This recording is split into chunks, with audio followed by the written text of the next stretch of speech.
Howdy y'all.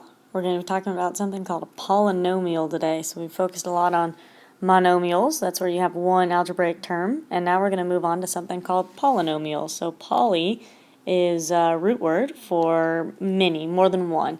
So you're going to see we have two terms sometimes, or in some cases three, and that's pretty much where we're going to stop for the purpose of this class. When you get to some higher level math classes, you're going to see a little bit more than that, but let's go ahead and get started. So if we look at number 1 here, so this here, you've got a polynomial here, and then you're adding it to another polynomial. And specifically, this is a trinomial, right? Because you have 1, 2, 3 algebraic terms that you're adding together right here. And then same thing here. So we're adding two trinomials together. Now, when you're adding here, they're trying to fool you with the parentheses. You don't need those parentheses, right? This is just an addition problem. So if it helps you to just rewrite this problem and drop the parentheses, you can do that. However, when you look at number 4, those parentheses are important because you're distributing the negative sign to everything in the parentheses. In the case of number 1, you're distributing a positive 1, which just makes it the same thing, right? So this is really nothing more than combining like terms. So I'm going to go ahead and start circling everything that I can combine. So 2x squared is going to be combined with 3x squared. So that's going to give me 5x squared.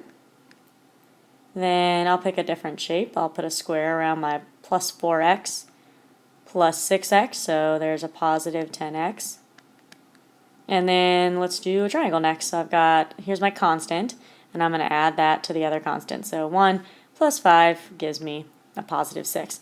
And then I'm done. So when I added those two trinomials, it resulted in another trinomial.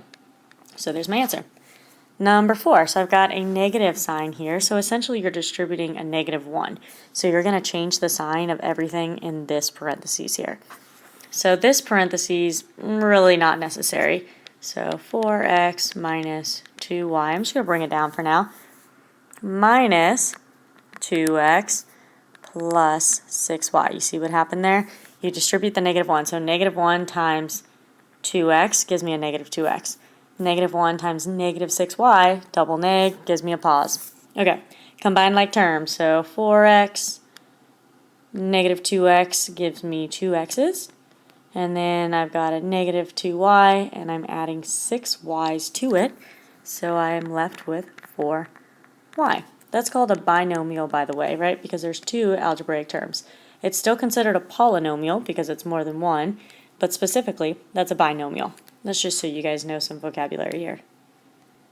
Okay, number 5, so really similar to number 4. I'm going to quickly run through this. You need to apply the negative sign to everything in this trinomial here. So let's go ahead and rewrite this. So x squared plus 6x minus 4. I know I didn't give you guys much room to show your work. Minus x squared minus 6x plus 4. You change the sign of everything in here, right? Because you're applying a negative sign. And then combine like terms. So x squared minus x squared goes away. And then 6x minus 6x, goes away again. 4x, should have used a different shape there, but that's okay. Minus 4x plus 4x, those go away too. We've got an answer of 0 for this one. Number 9, run through it one more time. Negative sign gets distributed to everything here in the parentheses. So x squared plus 6x, or plus 6, just bring him down.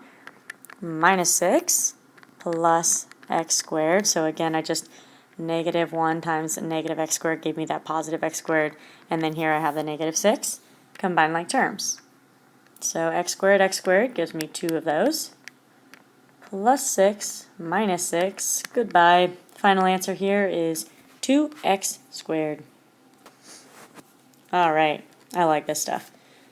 So number 5, it looks like we're multiplying a monomial by a binomial here. So let's see what happens. So the product rule tells us, so the product rule is going to come into play a lot in this unit.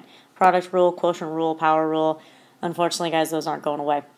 So let's refresh our memory here. So when I multiply 3x, so distributive property, right? You're multiplying 3c by negative 2c. Okay, so 3c times negative 2c. And then my next thing here, I'm going to be I've got a subtraction sign right in front of that 5, so 3c times 5.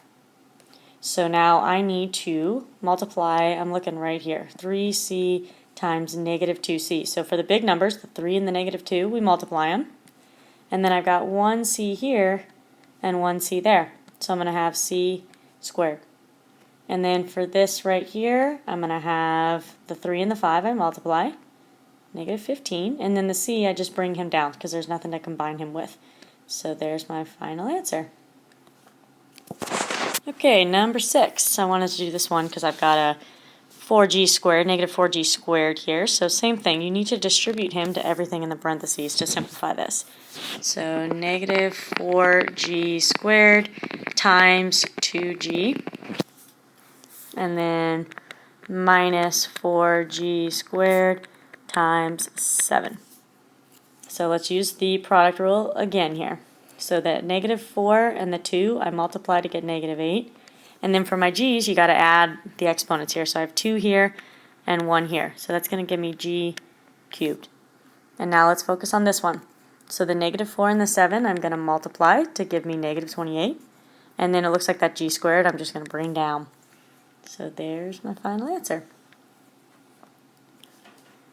Moving right along here. So now I've got a monomial with that 5m squared, and I'm multiplying it by a trinomial, right? Because there's 3 terms there. So same concept. You want to make sure that you multiply the 5m squared by everything in the parentheses. So 5m squared times 3m squared. And then here I'm going to have, I'm subtracting, right, because there's a negative sign in front of that m. 5m squared times m. And then 5m squared times 7. And it doesn't matter necessarily where you put those negative signs. You could, change, yeah, it doesn't matter. As long as you know that the resulting product would be negative when you multiply a positive by a negative. Okay, so don't let that confuse you. All right, so then we have, I'm looking right here now, I've got my big number, so 5 times 3 would give me 15, m to the 4th power. And then right here I've got just a 5, m cubed. And then here I've got 5 times 7, which is 35, m squared. There's our final answer.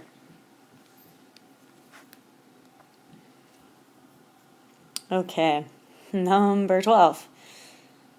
All right, so for number 12 here, you are going to distribute, you know what, I think we probably just could pick one of these to do, huh? So let's do 12 instead of 15. Let me make that go away and make this a little bit bigger. All right, number 12. So you want to distribute this monomial to everything in the parentheses again. And this is just product rule over and over and over. So you're going to have to count your r's, count your s's, multiply your big numbers. So 5r squared s squared times negative 2r squared is our first product rule that we're going to have to apply here.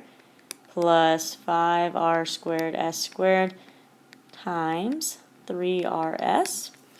And then minus 5r squared s squared times 4s squared. Running out of room there.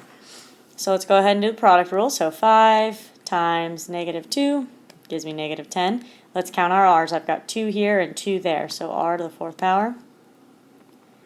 Bring down the s squared. Product rule right here. So that 5 and that 3, it's going to make 15. And then I've got 2 r's here and 1 here, right? That lonely guy gets a 1. This lonely guy over here also gets a 1. So r cubed, and looks like s cubed as well. Then here I'm going to have a negative number, a negative coefficient here, because I've got negative 5 times 4, so negative 20.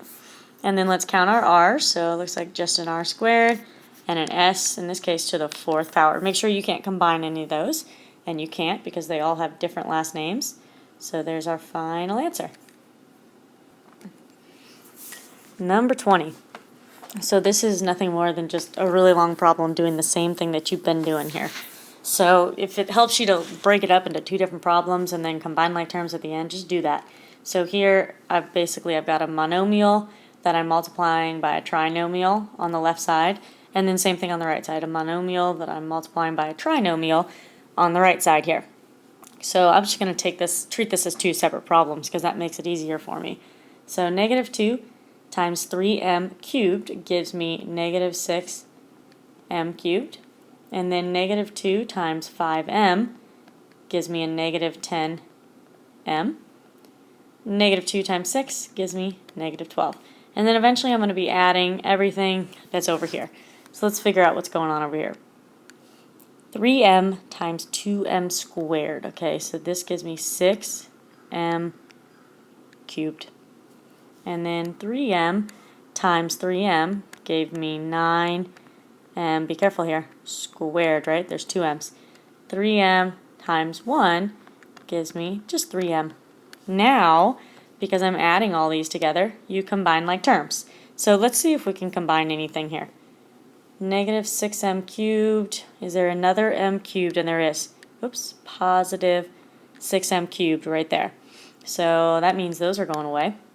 And then let's look for my negative 10m. Negative 10m, are there any other m's? And there is. There's a positive 3m here, so be careful. Negative 10 plus 3 is going to result in negative 7m. And then it looks like I can't combine anything else, so I'm just going to bring it down. So minus 12 plus 9m squared. And there's our final answer. If you prefer to write it in the proper standard form, you can rewrite it like this if you want. It doesn't matter. I'm not going to be picky about that because we all know that addition is commutative, so the order does not matter.